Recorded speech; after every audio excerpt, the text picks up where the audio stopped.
From the dysfunctional release, that is Dokken with The Shadows of Life. And Dokken is going out on tour starting in March with the Lynch Mob. I guess that, too, is getting some traction with, the fans. You know, they want to see George and Don sharing the same stage and, doing what they do. And you were just kind of telling me an interesting story there, Jim Bob, about being in college radio. Oh yeah, and being, you interviewed Don for their, what was it, the Dysfunctional tour? I think he was just doing demos for it. At okay. The time. I inherited the metal show on my college radio station, and I didn't have a lot of extracurriculars, and I was a commuter student on a mostly residential campus, but that was the one activity that I was very interested in. And he had to do their air, be part of their air staff and do their show. But long story short, there were guys that did the metal show already, and they were graduating, and then I inherited it the next semester. I see. And I had 2 hours once a week, and called it the metal show. I got all the CD and promo, and I had to report to College Music Journal what I was playing. And I was playing stuff I liked, and I had a venue to do interviews. It wasn't something that I'd ever done before, but I'm like, yeah, let's do some radio interviews and make this interesting. So playing songs all the time. And you got to interview Don. I did. Is that you, Don? Hey, Bundle, how you doing, buddy? Hey. Well, I'm sitting here with my my fill-in co-host James tonight, and he was telling me a story how he interviewed you when he was in college on college radio. I remember I got your phone number, and it was your home phone number that somebody gave me, and I can rat him out now. It was Jörg Deisinger from Bonfire. Said, yeah, why don't you call Don? And it was like your personal home phone number, and you said, dude, call me back at the studio number. I'll talk to you. And I was just a kid. I was like 18 years old, huge Dokken fan, but it was like everything's grungy, and you just talked to me on the air for probably a good 25 minutes, just updating me on what was going on, and you're recording demos. It was cool. I still have that tape somewhere. I digitized it and put it on a CDR somewhere in my archives that are in some basement box somewhere, but I still got it. Every time I move, I come across it.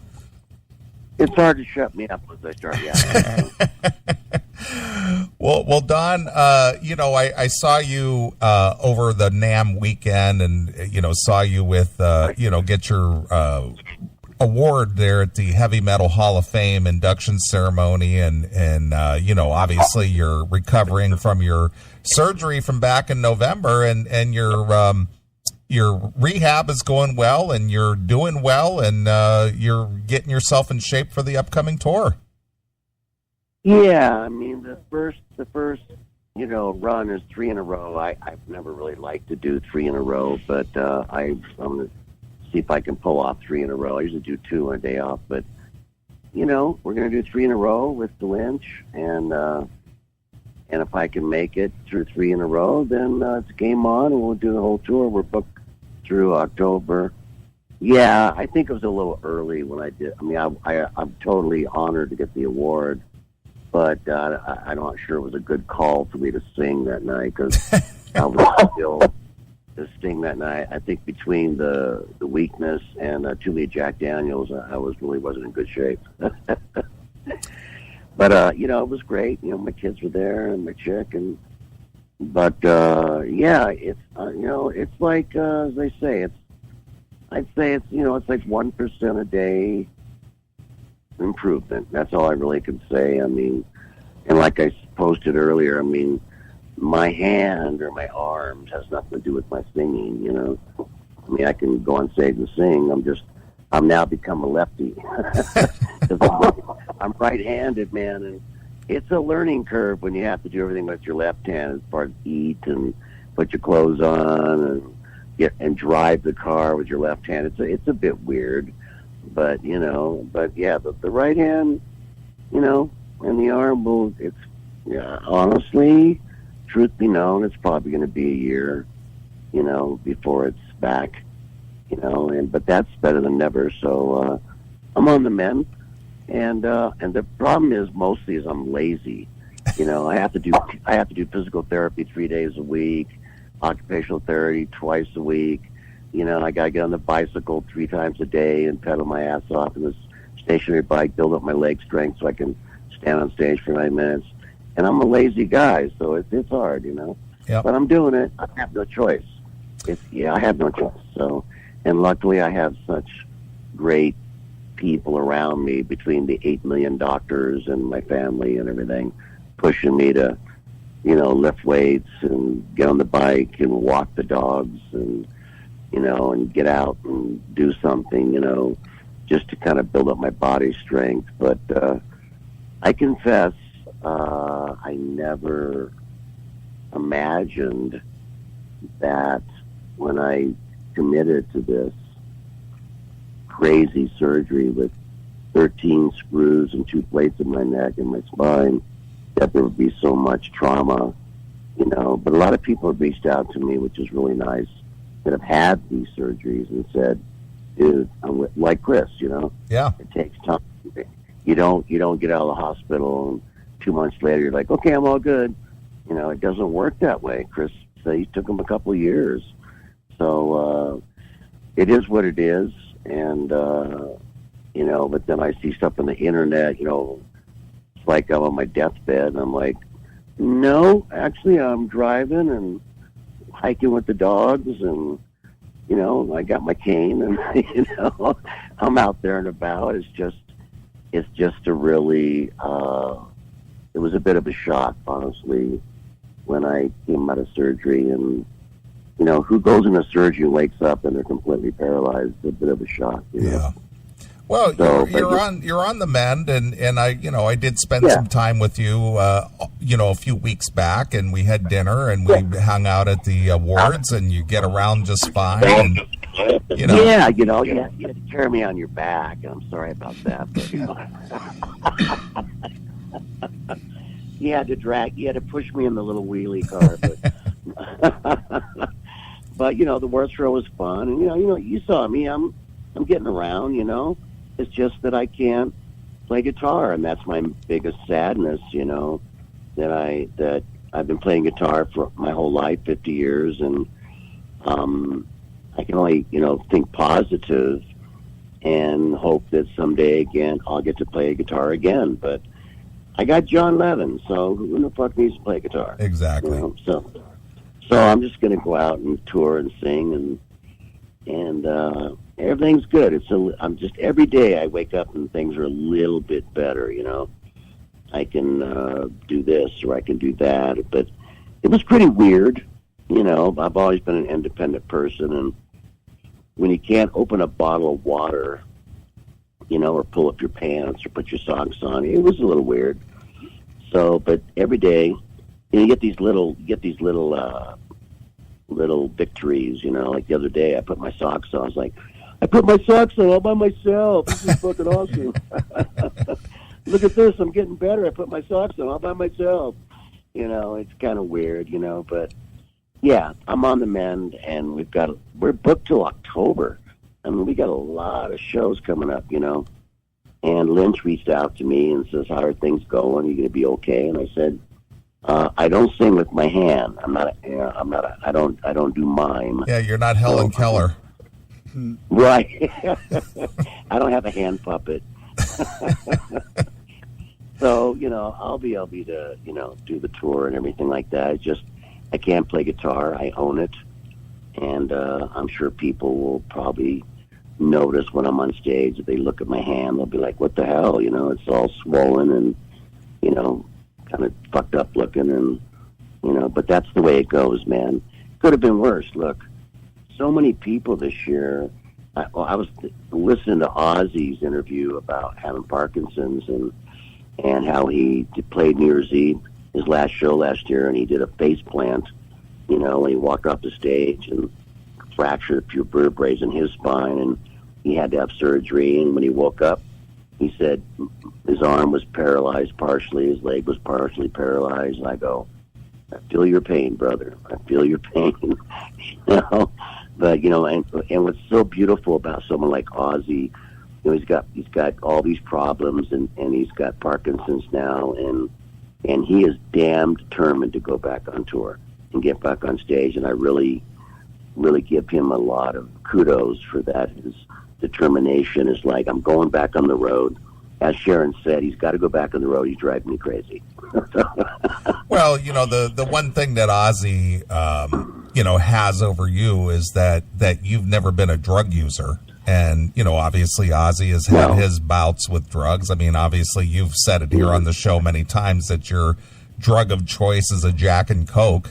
And, even that doesn't get out of control. So, Ozzy, Ozzy obviously older than you as well. And his body has battled a lot more substances than you ever have, and yet he's still out there trooping it out. He's still out there doing it. He's got his teleprompters, but Ozzy, when he was young, I think the fact that he's older than me and he came from a little bit of a different era.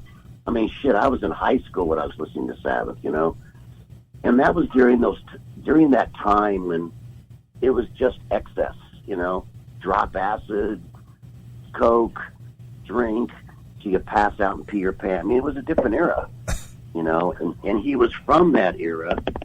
And I guess I was kind of from that era too, the 80s, but you've known me a long time, it just wasn't my thing, I just didn't want to get high.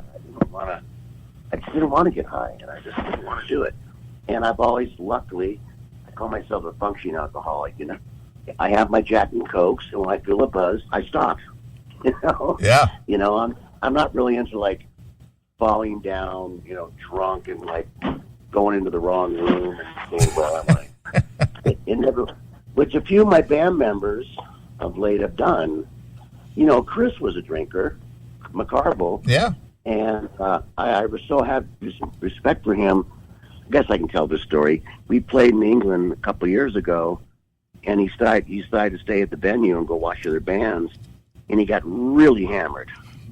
And he forgot what the name of the hotel was, because there's English, the court of da-da-da. He couldn't remember the name of the hotel, didn't know where it was, didn't have a card with him that says, and any musician knows, if you're going to go out and get party, you always take the address of the hotel. Yeah. So you just give it to the cab driver and go, take me here. And he couldn't find his way back, and he ended up in the wrong hotel and ended up sleeping on the couch, and he said, I'm done. And that's been almost 3 years, and he hasn't drank a drop since. He just woke up and said, I'm done. And he hasn't drank a drop since. So right. I really have a lot of respect for him, And not only that, but he lost a lot of weight, too. Yeah, and he got skinny, man. He went on that keto diet and started just doing high protein and dropped a bunch of weight and made me feel fat. And so I got on it, too. And, so now I'm doing a thing called the Freshly, where they actually deliver your food to you, and it's cooked the day before they send it out FedEx, and it's all fresh. And so I'm on it too. I got I look at a pizza and I just run the other direction. So, but it's hard when you get older. Shit doesn't come up like it used to. Yeah. So, but I feel good. The tour. I'm just really hoping in the next 3.5 weeks that, honestly, I just want to build up my leg strength, because I'm a little wobbly, and I don't want people saying, oh, Don's fucking wasted on stage, and that's not it. My legs are weak, and my hips are weak, and my back is weak, because, they cut the hell out of me, man. The doctor said it took them 2 hours to cut through my shoulder blades. And I was like, oh, that must have been fun.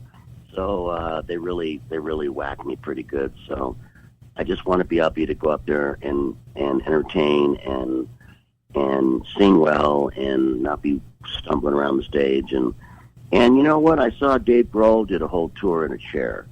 Axl Rose did a tour in a chair, And if I get tired, after a couple songs, I'm going to go sit on the drum riser and take a break and sing a few songs. That's all I can do, man. Well, I know that the fans are looking forward to seeing the tour. I mean, I get emails and texts and things. It's like, is this tour happening? Is this happening? Are we going to actually see Lynch Mob and Dokken together? It's like, yeah, it's happening. So, it's happening, man. I talked to George. George is on a cruise right now with that rock and roll. Yeah, the rock cruise. Yeah. They got the coronavirus yet? Is that the one parked off of Japan? Yeah, probably. It's kind of, that thing's scary, man. I mean, every day the number doubles, how many people have got it. And if you're on a cruise, can you imagine going on a cruise for 5 days and they said, no, you have to stay on the boat for a month. Yeah, especially a rock cruise. The drama that would ensue after about a week of being stuck in a room would be with all the 80s, tour bus shit talking and stuff would now have a new venue for that. That'd be hilarious. A bunch of rockers quarantine on a boat, and then they run out of alcohol. Then it's going to be a riot. Sorry, guys, we're out of Jack. Have to airlift that no more stuff. Jack. People will be jumping ship. Swim for shore. Well, I got to get to my Mai Tai. Well, Don, I know that you're not a fan of the rock cruises. I know that you haven't done those, and I know that you really have no desire to do those. What is it what is it about a rock cruise that you'd rather turn down and go, that's not my thing? Honestly, they present it. They've been trying to get me on those things for years, and they kind of present it as like, let's go this rock cruise. You'll have a great room, and you'll be in a boat and free food, and there'll be like all these people, and it'll be really cool, and the beautiful sun. And you go to the Bahamas and lay on the beach, and it's going to be great. You're only going to be gone 6 days, and I'm like, did you just say 6 days? Because you got to fly from L.A. or New Mexico, wherever I am now, go to Florida. That's 5 hours. Get on the boat, spend the night, get on the boat. That's a day. Then it's the day over. That's 2 days. Then you play the show. 3 days. You stay a day. That's 4 days. And a day back, 5 days. Then you got to fly home. That's 6 days. And I'm like, why would I want to be gone for a week to do a show? I mean, it's not I'm sorry. I'm selfish, I guess. I just don't see myself. And the worst thing is, I'm not, me, I'm pale. I don't lay in the sun. I don't lay on the beach. I lay on the beach for about 5 minutes, and I get sick. I literally just feel like throwing up. I don't like the sun. I don't like to lay on the beach. The darkest I ever was, which I look at this magazine. I can't remember the name of the magazine. I was on the cover of the first issue holding a birthday cake. Oh, Rip magazine. Rip. Yeah, Lawn Friend. Lawn Friend, yeah, and that was this magazine. And I was on the first issue, and I am so dark. It looks like I did a spray tan, or I put makeup on my face, and I didn't. I went to Tahiti, and after the Moss Rock tour, and I there for 10 days. And because I'm part Indian, I guess, I just got super brown and tanned. I just came back all brown. But I went to the island of Bora Bora, and after about 5 days, I called it the island of Bora Bora, boring. There's nothing to do there. If you're not with a chick, or you're a lady or something, you just lay on the beach, you feed the sharks, you go eat, you drink Mai Tais, you go back and lay on the beach, do some snorkeling. Now what do I do for the next 10 days? It's so. That experience reminded me of this rock cruises going to the Bahamas. And I've had good people tell me it's fun, and, you go up and meet all the fans and this and that and blah, blah. And I have no problem with that. And I guess maybe, and also I guess, honestly, it's a financial thing. I mean, these bands play for peanuts. And I just don't see myself going on a rock cruise for $1 when I could be home with my dogs, hiking on my estate, Yeah. Up in the mountains, the trees, I'd be up in my 12 acres hiking around with the dogs and hanging out and, writing songs and there's so much. I just don't, it's just not, doesn't interest me. And if you want me to go on that cruise, unfortunately, there's some bands that play those cruises, and I know what they make, what the paycheck is, and then when they tell me what they want to offer me, it's not even close to those other bands.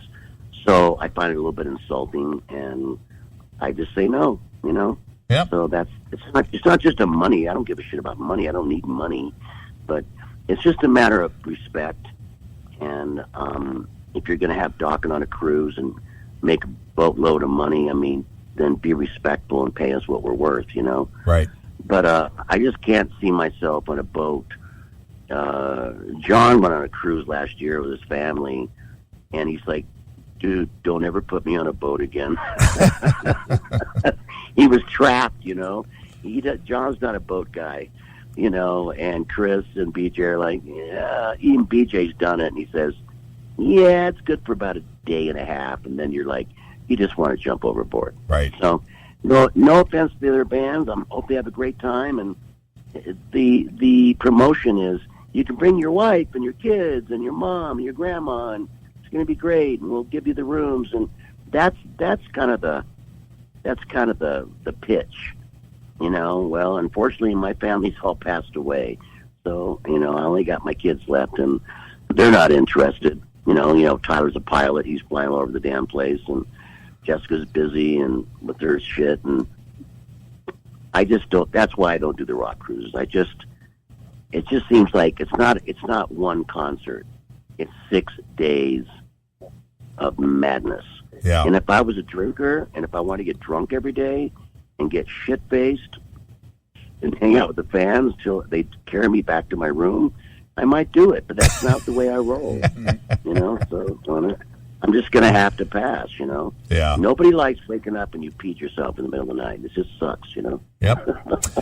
Well, the fans in Biloxi, El Paso, and Midland, Texas will be able to see you back on the road again in March 6th through the 8th. And, of course, you'll be in St. Charles, Illinois on March 28th.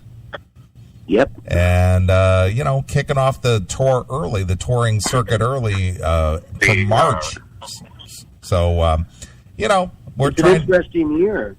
2020 is going to be interesting because, we tour a lot, but, it's literally we have I think I have 40 offers right now to play. And I think it's a bit ambitious, but we usually don't do that a year. We usually do 20, 25 shows, 30 shows a year.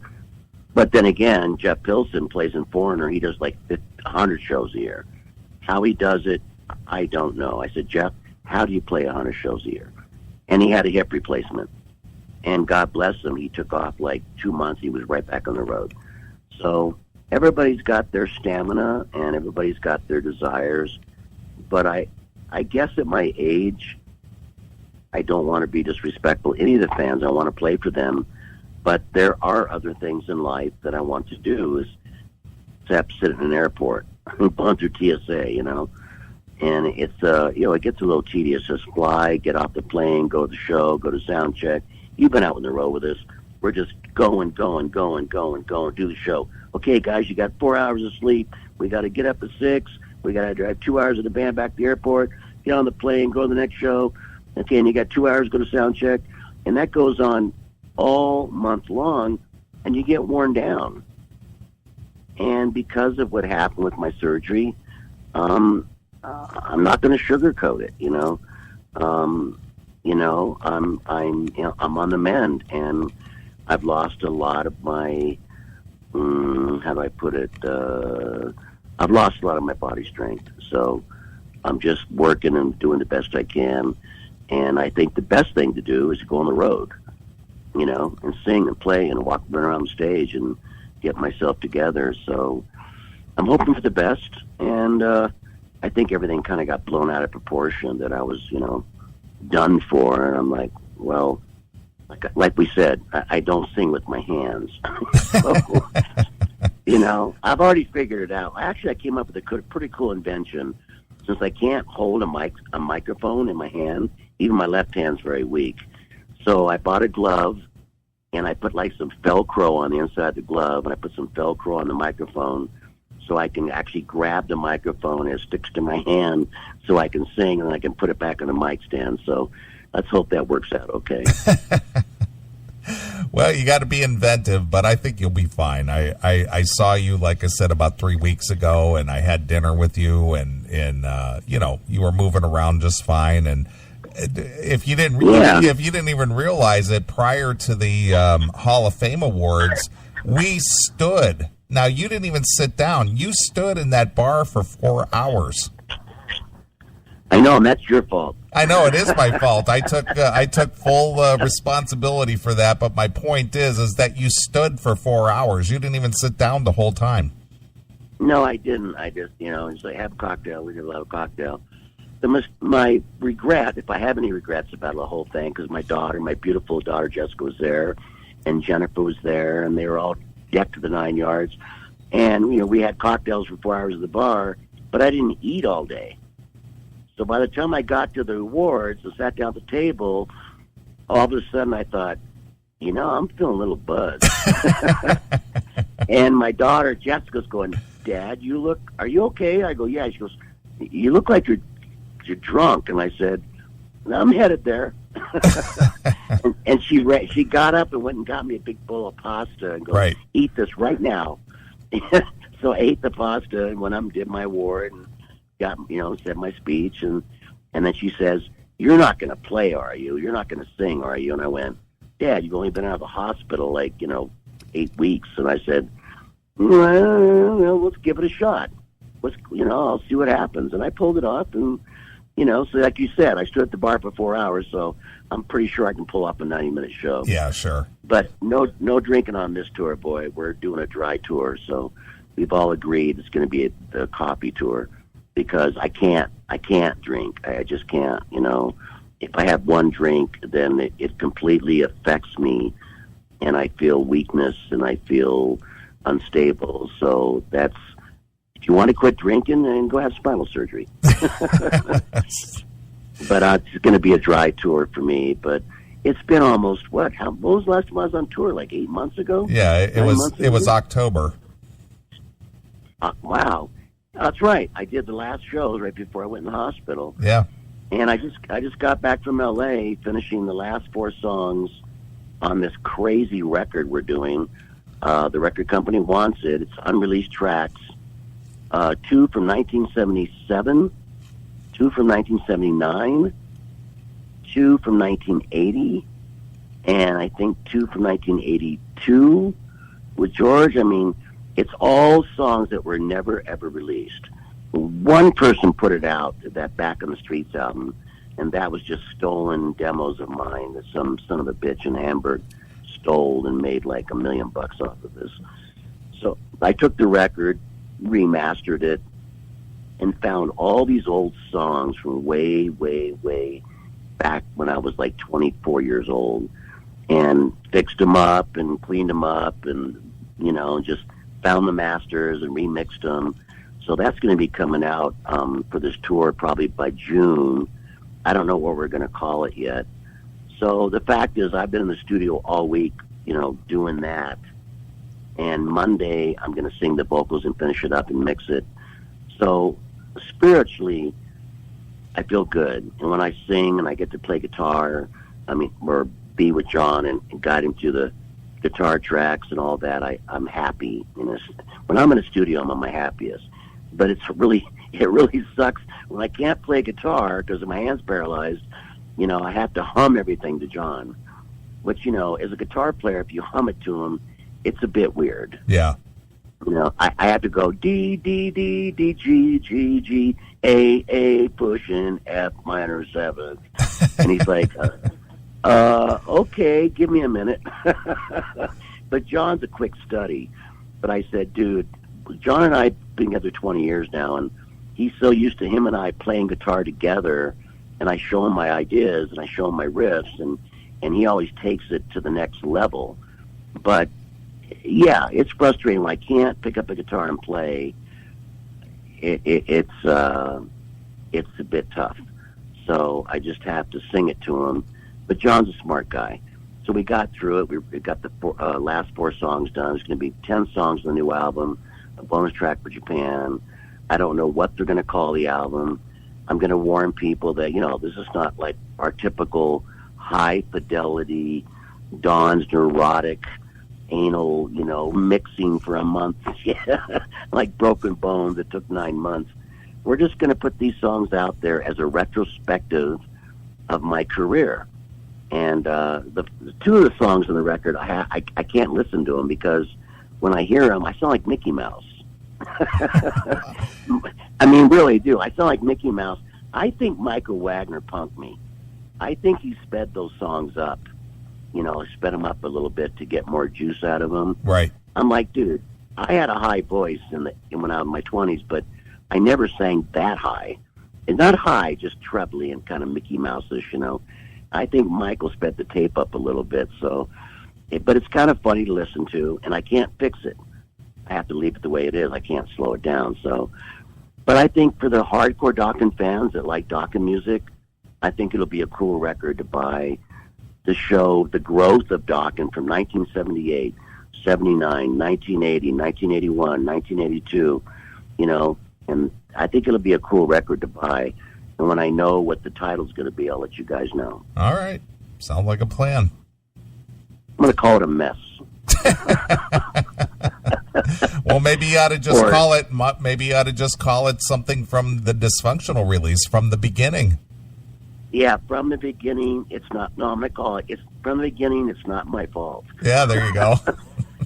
But it was kind of cool because at my age and my career of 40 years, when I heard the old songs in the studio, and I hear the lyrics and the melodies, and I'm playing most of the guitars on these. It was before George's time. I hadn't even met George yet when I did these songs. It's interesting to just hear where my head was at, and everybody in the studio says, man, your guitar solos are very Schenker, Uli John Roth, early Scorpions, Fly the Rainbow, a little bit of Richie Blackmore. And I said, well, that's what I was cutting my teeth on then, So when they hear it, they'll hear that my solos are very Blackmore, really, not that I'm anywhere near, as good as those guys. Those are my heroes, Richie and Uli and Michael Schenker. But I'd forgotten about these songs for 38 years. And when I heard my solos, John goes, dude, you sound like you're playing like something with the Fly of the Rainbow or something. And I go, yeah, it is very European, Eastern, Scorpion-esque, European style. I didn't realize how influenced I was. That was even before I met the Scorpions. Became really good friends with them. So I think people will dig it. So right now, all I want to do is just get better, and if I can't pull off these 3 shows, we'll take it from there. But I have to have like the doctor said, it's all positive attitude, and it's all about your brain, rewiring the nerves and reconnecting them to your body, and because we cut all these freaking spinal nerves, and that's why you were all screwed up, the first month. But I've gone from a wheelchair to a walker to a cane to, like you said, I was at the show and I was on my own 2 feet, and I was fine for 4 hours getting drunk at the bar. So.